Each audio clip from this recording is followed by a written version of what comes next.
So, welcome back, guys. This is the continuation of the story titled Little Help, Big Difference. I will try and link the part 1 in the description box so you can check it out in case you've not watched it. So, let's continue.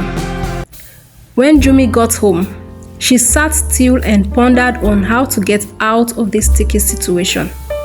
She prayed that God should see her through because she knew there was more to this. She decided that she would seek advice from a trusted friend once she was done with the events. She prepared herself and booked a ride to the venue. Her service was a success, and her small chops was widely enjoyed. By the end of the event, she had gotten about 5 new clients who wanted her to cater for their upcoming events. One was even for a multinational company. Another requested she send him her fee and estimated costs for catering for 30 persons at his upcoming function. She promised to see to that and give him feedback the next day.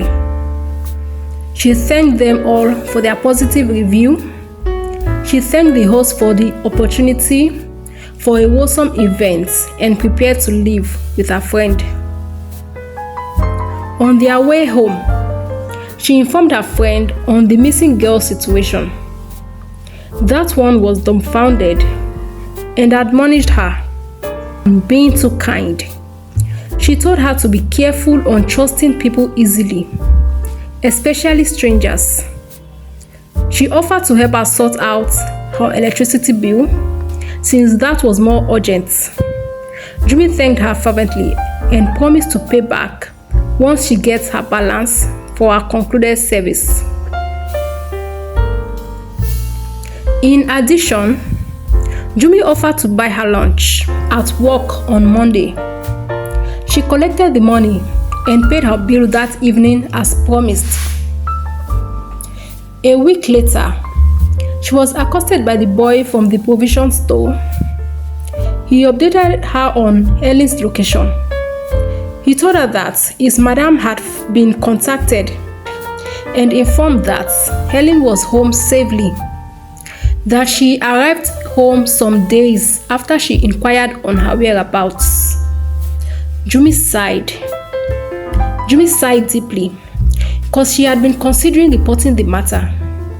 She had not been herself since the whole issue started. She thanked him for the information. Now, all she has to worry about is how to complete her house rents. She has some pending catering jobs.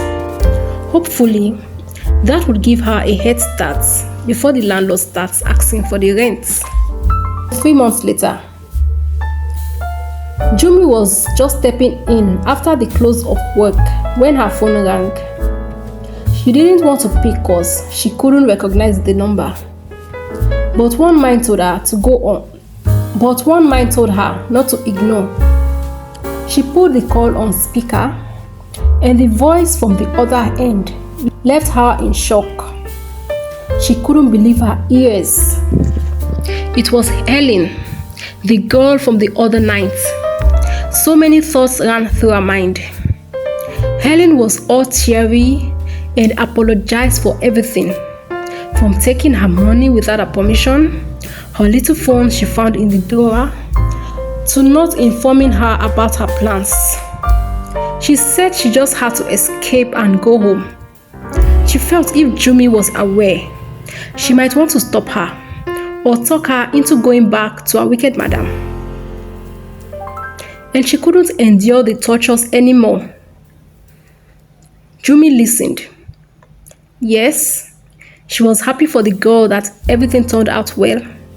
But deep down, she just wanted to skip to the part where she would know when she would be getting her money back.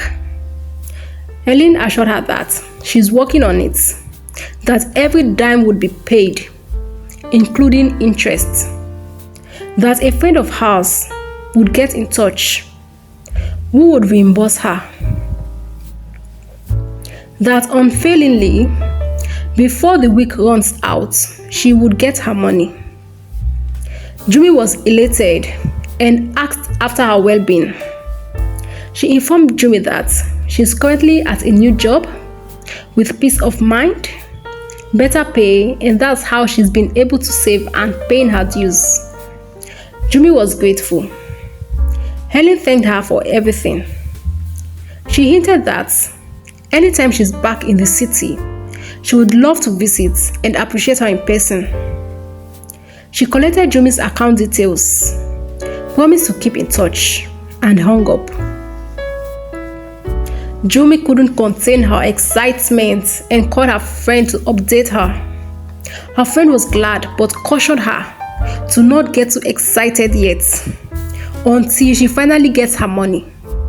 They talked for a while and hung up. 2 days later at work, Jumi got an alert that was double the money she was being owed. She screamed for joy, causing some questioning stares. She apologized. During lunch break, she informed her friend Sandra, who insisted she buys something for her. That very day, she made sure she cleared most of her debts. After these events, she and Helen met on different occasions and different circumstances and became good friends. They were both glad for that chance encounter. Even now, as Jumi relaxed on the beach, taking up these moments with friends, she couldn't help but smile on the new course of life she was about to embark on. She couldn't help but smile about the invitation she had gotten from Helen. A 2 weeks holiday to the States, where Helen was currently schooling, all expenses paid for. She was beyond herself as she narrated all this to her friend, who danced with her and reminded her of the best miracles are the ones we don't see coming. Thank you for watching till the end. I appreciate you being here. Let me know what you think of this story, okay? And I hope you gain value. If you'd love to see more stories like this, consider subscribing. Don't forget to like, share to brighten someone's day, and also hit the notification bell so you don't miss out on new stories. And with that, I'll see you guys in the next one. Bye guys.